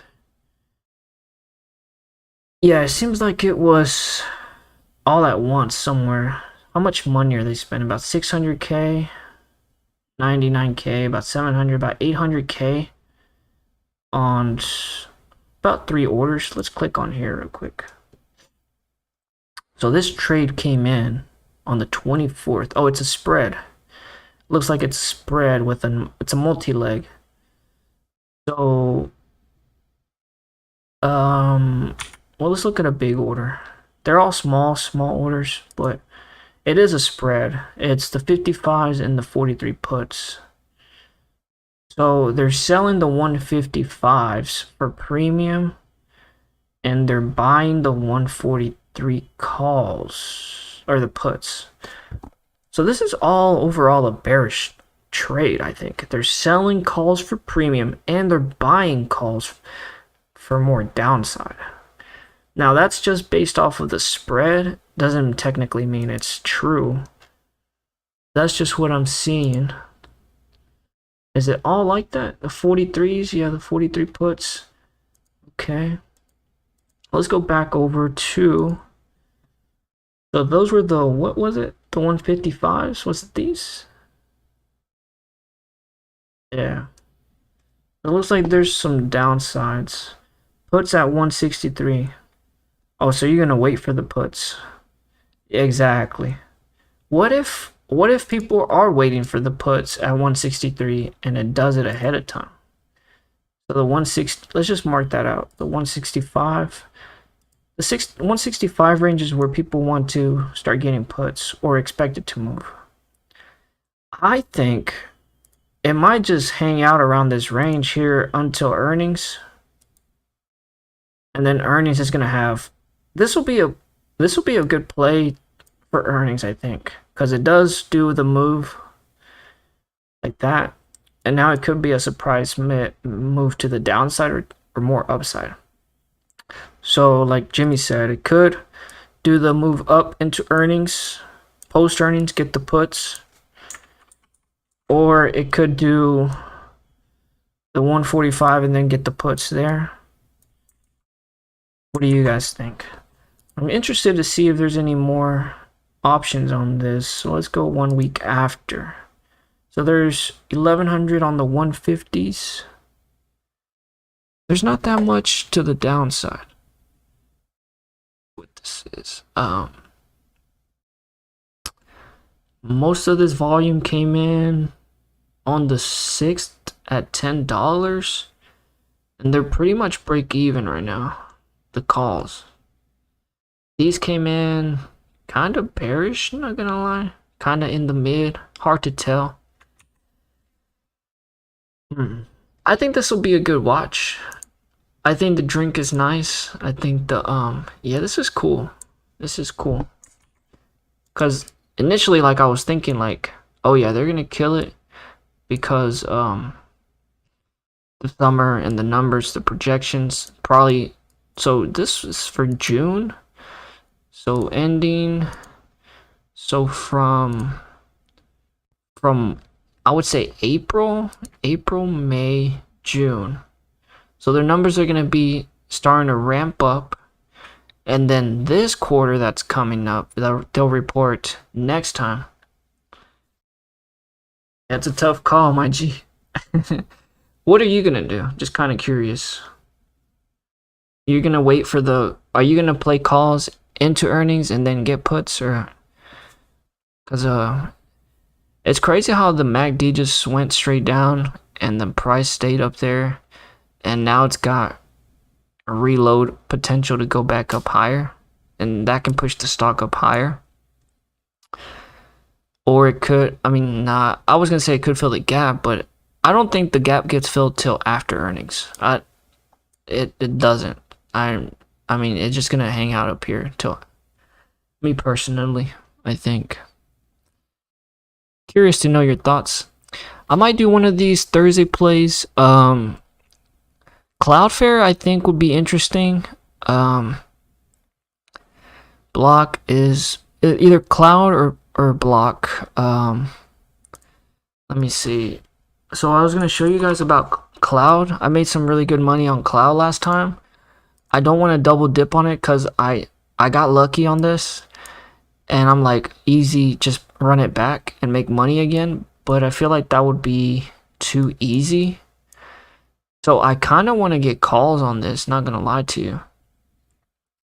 Because if I get you're like, okay, it's up here and then it's gonna dump again. I feel like it might do a gap up. So this is for August. Their last August numbers was a move. And so what I was thinking about this is like, maybe, so I don't know if this is right, but like around this time, what was it, last quarter? Last quarter they start their fiscal year, or when do they start their fiscal year? Wait after earnings to decide. Yeah, exactly. The thing for that one though is it doesn't really move after earnings. It does like it has that earnings move, but then it just kind of stays. It's like very slow, I think. So you would, if you're gonna get calls or puts, you would have to get like September's or something, or what? It seems like it chops up. It's very choppy, but yeah, it'll do like that move up to 60 something. I would like to, honestly, a good idea might be maybe getting like the 120s for like next year or something like that. That way it's just kind of stress free and it just goes downwards, but then you have a little bit more time on your side. That's maybe what I'll do. Hopefully it does gap up, because then that's just more opportunity on some puts down here. I would probably get like puts for like 125, honestly. Yeah, that makes sense for me personally. Let it do its thing, let it gap up, and then I would probably get 2024 puts maybe for January, the 125s. I think that's a good play. Cause I have, well, how many years? 4 months? Yeah, I think I could do some damage in 4 months. So that's maybe what I'll do. Let this kill the puts at the 125s and then load up, and then let the show begin, I think. Yeah, I think that's a good idea for me personally. I'll have to remember though, because yeah, let me is this one not on my list? Alright, I added it to my list now. So let me go back to Cloudflare. I was gonna say, I think Google did really good with their cloud stuff. These guys work with cloud, I believe. So they might do good.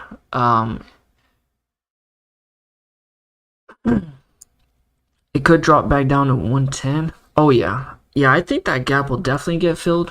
But me personally, to play it safe, I would get like the 125s just to get that cushion there. You know what I'm saying? Because once that gap starts filling, I would hate to get the 110s and then it just goes down to 110, so my puts really don't move as much. But if I get the 125s, it fills the gap at 110, then I have a $15 cushion where that's profit for me. Basically, my put would be worth at least $15. I'm curious to see how much they're at now. So yeah. Oh yeah. 110s. They're not even listed actually. Let me see. Are they not listed? They're about $8 or $6. That's cheap, I would say. That's the 110s though. Oh, never mind. How much are the 125s? The 125s are about $10 also actually. So, okay, so if I get the 125s, it comes down to 110. That's a $15. So my puts would be worth 15 and I paid 10, so at least it's a 15% play. If all that plays out. Yeah. I like the 125s honestly. I think that's plenty of time. It's mid-January. But actually these aren't, yeah. You could get a whole nother year or a whole half of a year almost for 50% more. I'm gonna definitely get some of those because this one was on a huge run, honestly.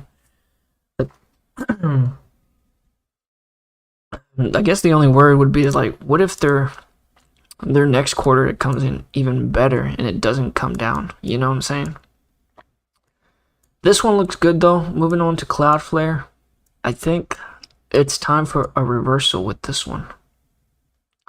And I think when I was looking at this chart, it was just going sideways for 3 days. Yeah, like it was just chopping it up here. Now you could say this could be forming another head and shoulders. I mean, I like this range, honestly. This range here, this is a very good range. It's trading. So I don't know. Now I'm kind of indifferent now, because if you say this is a range where it trades in, it looks like it's gonna go back down, right? Pretty straightforward. So maybe puts? What do you guys think? The only other thing is like, what if this is the time it breaks out? So what if it's breakout time? I don't know. I feel like puts, feeling putty. I'm feeling like puts on this one. Not gonna lie. And this kind of looks like it's forming a head and shoulders a little bit, or an ascending wedge. I'm not sure quite yet. It looks more like a head and shoulders here though. So you got a shoulder, kind of a head forming, maybe another retest of 71, which is a $5 move right there, and then maybe come back down. So I think maybe what happens with this one, market's cool and chill and everything. So this will probably play into earnings Thursday, going into 71 hopefully. And then maybe people get the puts. But yeah, this will be a pre-earnings run up back up to 70, I think. That's what it looks like. Or the only other thing is maybe it's a bear flag here. Nah, it's not a bear flag. It can't be a bear flag. Plus, it's got a nice support right here. Oh. Yeah, so this actually looks a lot better. It looks like it's this triangle there. But yeah, I'm gonna do that run up back up to 70. It's gonna be hard to get outside of that. 71 actually. 71-ish. Yeah, I'm gonna do that run up back up to 71. Then see what it does there. But I think this will be a good play because on the August time frame, it usually does a nice move. So here, it also was very volatile last earnings. Sometimes that tends to carry over into the next earnings. And usually, I mean, it does do pretty good moves, see? So it could, I mean, there was one outlier where it didn't do anything. But yeah, this last August move to the upside was crazy, and then this last one was crazy. I'm expecting another move here. You can't ever predict the trades. It's hard because earnings are 50-50. So Cloud was kind of bullish this earnings for Google. Microsoft sold off, but that's because it ran up into earnings. This one didn't really run up. I guess it could have ran up into earnings, but it's had a steep run consolidating, so it could do that. I mean, yeah, that looks nice, and it would match the August numbers. The only thing that's keeping me from like definitely saying calls is the trade range, where it trades in this range. Is like, is this the earnings that makes it break out of this? Because if it is, this could be a very good play. It could be a Roku play.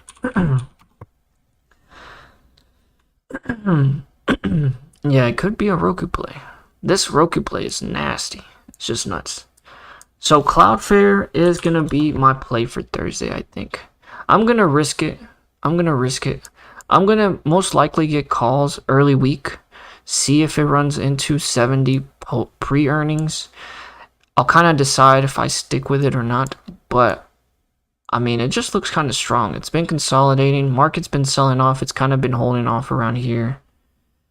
So, the only concern, like I said, is this trade range. But if this is the earnings where it, it gets outside of this, then you're looking at bigger numbers, like back into the hundreds. So, hopefully you guys pay attention to this one. It might be an interesting play for you guys. FL stock could be interesting for a call. Oh, Foot Locker.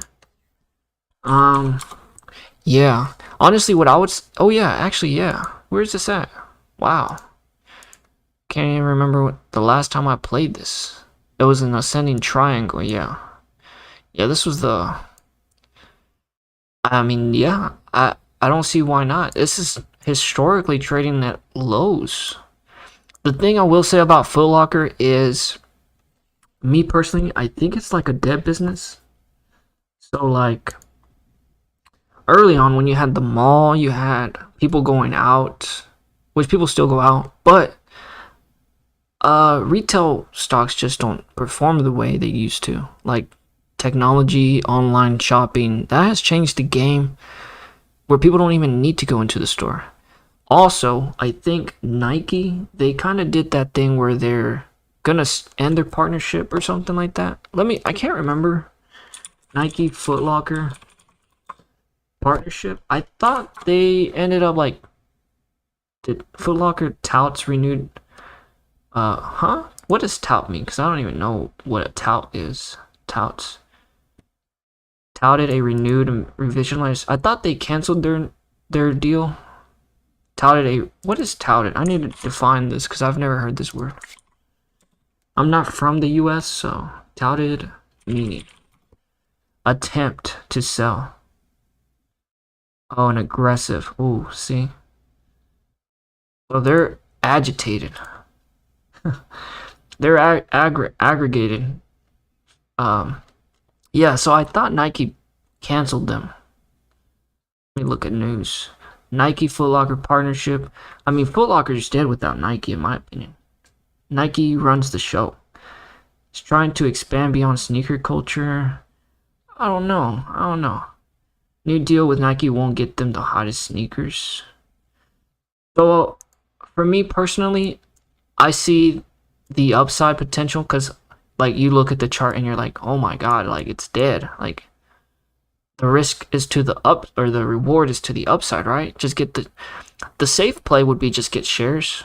Just get shares, possibly surprise beat, and you make a huge return here. Like, over the time, you'll make like a 45%, because once you get into this gap area, you're going to go all the way in there most likely. So 47% move, and they've got a dividend. The only thing for me, like, financially, it would be like, it's kind of like a dead business because people buy online. They don't really need to go into Foot Locker. And that's kind of my opinion. But I see the reward here for sure. It's near like its all-time lows, like pandemic lows. So the reward is to the upside. Earnings is actually, when is it? The 18th of August. Let's look at the implied move. I am curious. When did it say it was 18th? Maybe it's not in here just yet. August 18th. What is that? 18th. Foot Locker. 10% move, $2. Oh, all right. Okay, so it's not gonna do the move, this move in earnings, unless it's just smashes it. 10% move would be $2. It would be up to $29 or $30 for earnings. The thing that I'm worried about this, hear me out, is this, guys. AT&T. You would think this would be a buy, even like going into earnings. Then you see earnings and it doesn't do anything. It just sells off more. That's the thing that I'm worried about with Foot Locker. You would say like, oh, it's a dividend and, you know, kind of risk, very low risk. But it's just hard to see some buying. T-Mobile's like at 1993 levels. Now, I don't think they'll go bankrupt because, I mean, everybody needs their cell phone. I am curious to know your thoughts, though. Do you guys think SpaceX or Starlink and everything will bankrupt some of the smaller T-Mobile carriers? Because if you think about it, I don't really use my mobile data. I use the internet, and I don't really use phone calls, and I don't really use text. I use Messenger. Apple, like, you have face call. Like, you can do a face call. Apple's just a monster, honestly. I mean, if I was to buy Apple they just have everything. They have Apple Pay. They're doing their VR stuff. It's just a beautiful company. And I feel like some of that, and I feel like some of Starlink and the internet and like the technology where it's headed, it could kill some of these phone carriers. Because me personally, I use apps, but I don't really use my text, my SMS text. You guys remember the days when you had to like pay to get like 1,000 text messages? But now it's like, I would never pay for that if it didn't come with my plan. That's why they made it just free with your plan, I think, now, right? So I feel like it's hard to be an investor in carriers because maybe Starlink and some of these other things are shifting and kind of killing, I don't know, the bullish thesis. So even a dividend's hard to save. So that's what I'm thinking with Foot Locker. It's like the online sales and stuff is killing. Like, if it's not like a Nordstrom where it sells clothes more than just shoes and stuff, if it's like Nordstrom, I can still see it because they've got an outlet store and they've got more products and stuff. But Foot Locker, I don't know. Foot Locker used to be the thing, though, not gonna lie to you, back in the day. But yeah, I see the reward here, but I'll just be nervous because it could keep going low, possibly $19, $20. Especially if a recession comes, like, people won't be shopping as much, but that's like being really pessimistic at that point. Because I still think it has value, especially with the dividend, but like I said, T-Mobile is a good example of why it can still kind of be risky, but I don't know what you guys think. I'm talking way too much pessimistic. But, yeah, I kind of want to know if you guys have any thoughts on the Starlink T-Mobile thing. Because Starlink is internet. I mainly use my phone for internet, not for SMS. And you can use like social media apps to communicate, so you don't really need, hardly do I ever get a phone call. If it is, it's for like doctor's appointments or something like that. It's not for like, yeah, it's just kind of crazy. Like all my group chats and stuff, they're on Messenger. They're on like, I message people on Instagram. I message people on Snapchat. So I don't use SMS. The only time, if I didn't need internet, I'm in a family plan for phones. If not, I probably wouldn't even have a phone plan. I would just use the internet because I pay for internet, but I wouldn't pay for mobile service. I would just pay for internet if I could. And I'm talking way too much. So yeah, I see the opportunity here, but you can see this initial gap down was because maybe some of those things started to kind of lurk. I think the partnership also kind of left a bad taste in the mouth, which I don't know what's going on with the Nike Foot Locker deal. I thought it was a cancel, but if it's not, it's something else. I'm gonna wrap up this one pretty soon, maybe in a few minutes. Is there any other questions you guys have? I really had a good time going over some stocks. It's been a long time, been a minute. If you guys don't mind, hit the like button for me. I don't know, we don't have that many people in here, but it's good. Cloudflare, Shopify. We didn't even talk about PayPal, but see, PayPal is another good example where it's like, man, it's just a behemoth of a stock or a company, and it's beat up. But now there's all this competition, and it's kind of hard to be. I mean, I would love to buy PayPal, but then I think about Apple Pay and just like, if you think about the market share, half of the people own an iPhone. That's 50% of the market own an iPhone, at least. And I don't know. I mean, if you were to think about that, if everybody uses Apple Pay, that's going to take a lot of business from PayPal. And so over time, I feel like some of the exclusivity of PayPal is coming down, or the security, and like competition's going up, and then Apple Pay and all this. So PayPal is still interesting though, because they've got, I mean, I still use them a little. I use them personally, but I mean, that doesn't mean it's all good business.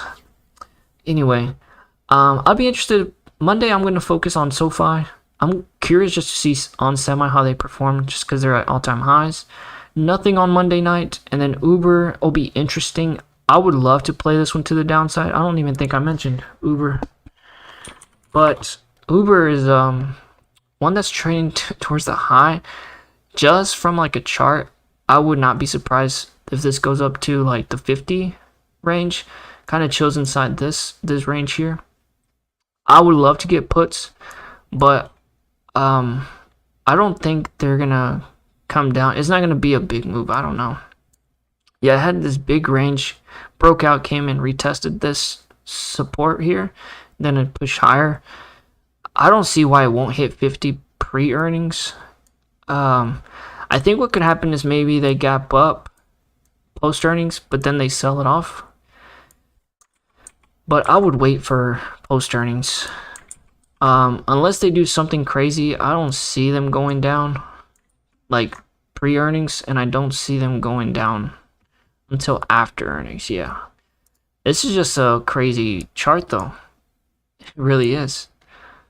So I didn't really cover that one too much. The implied move I think is like $3. Let me double check really quick for you guys. Uber. And I gotta go back to this week. Yeah, Uber is about $3.5, 7%. So for me personally, I don't think it's gonna move that much. If it does move more than $3, I was actually looking at some options of maybe January $45 puts for like January 2024, because I think like by then this thing has to come down, like come back down to like $40. So if I do play this one pre-earnings, it'll probably be some puts, but it'd be like long dated puts, like maybe January. I recently got into this like long dated put thing because of those teledocs. I made some really good money on some. So this was the teledocs. If I can, I'll post the teledoc play, but I had teledocs pre-earnings. I bought the January's $30 calls. I bought these for like $1.71. Bought them down here. I've never been a fan of like the long dated calls or puts, like the leaps and stuff, or the next year stuff. But after this, I kind of got hooked on just buying far dated. If you kind of have an idea of the direction, then they can still move. It's not gonna be like 1,000% gainer, but it's gonna be like 60 or 100%.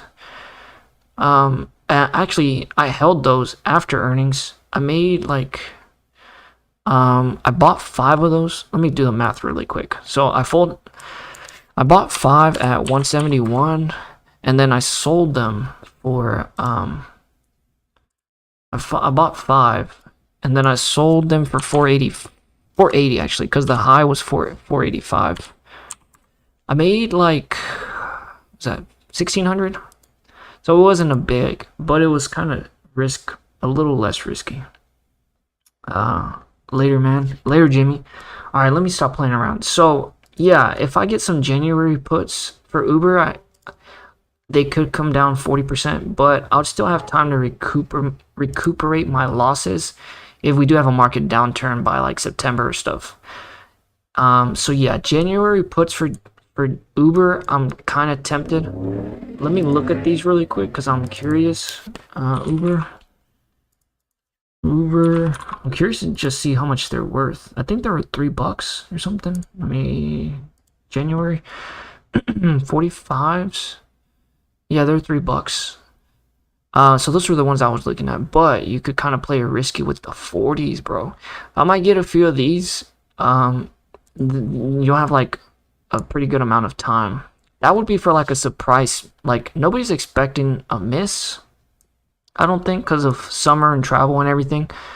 But Delta Airlines was a good example where that news was priced in, so it didn't really move up, and now it's kind of downtrend. So that's my idea with Uber. It is kind of risky, but I'll kind of decide that Monday. Or yeah, haven't committed. SoFi, day trade. I'll be thinking about Uber going into close Monday or Tuesday. Yeah, Monday. And then out of these, I mean, Monday and Tuesday, you can trade AMD into the day. I showed you guys the charts. ELF is going to be my actual earnings play, puts, I think. And then Pinterest, I haven't decided. Shopify, so AMD, Shopify are headed into earnings plays. Don't play them into earnings. And then I didn't look at Etsy. I'll kind of do that offline. And then Cloudflare, I'm curious, and Webull. Yeah, so pretty good ideas there. Yeah, I'm excited. A big week, and we're not trading the big names because that's where people get screwed, scammed. The market's going to take your money with some of these bigger names. So, yeah, just trade these into earnings or headed into earnings and stay out of it. And then ELF will be like just I have to play it because morally it shouldn't be trading up there. And then Ulta historically showed a pullback, so maybe cosmetics is finally starting to fall apart. Uber, I think long dated puts could possibly, worst case, I think I break back even back in September, October, if we do have that sell-off September, October cycle. So those would be long dated holds, unfortunately, if I do that. Cloudflare, trading in that range, haven't really decided. The DGen wants to get some calls. We'll kind of get a better idea going into Wednesday. Okay, actually, these three you can even trade going into earnings. So Cloudflare, you could trade into that 70 range like I was talking about, possibly, if it doesn't break that trend. And then Webull. So Webull and Uber will be those January plays that we were talking about. Uber will be puts, and then Webull will probably be calls. Intratrades, and then DGen play. Pins, haven't decided. So what do you guys think? Just quick recap. If you guys missed it, just kind of scroll through some of the live stream today, and I hope you guys found value. I mean, man, there's so many plays. Wayfair, Robinhood, Unity, Oxy. So Oxy, yeah, Moderna, Wish, bankrupt possibility there. A lot of stuff. I hope you guys find value in today's video, or found value. And I hope you guys tune into the next one, and you guys have a safe week. Yeah, that's all I got. I'll see you guys later. Peace.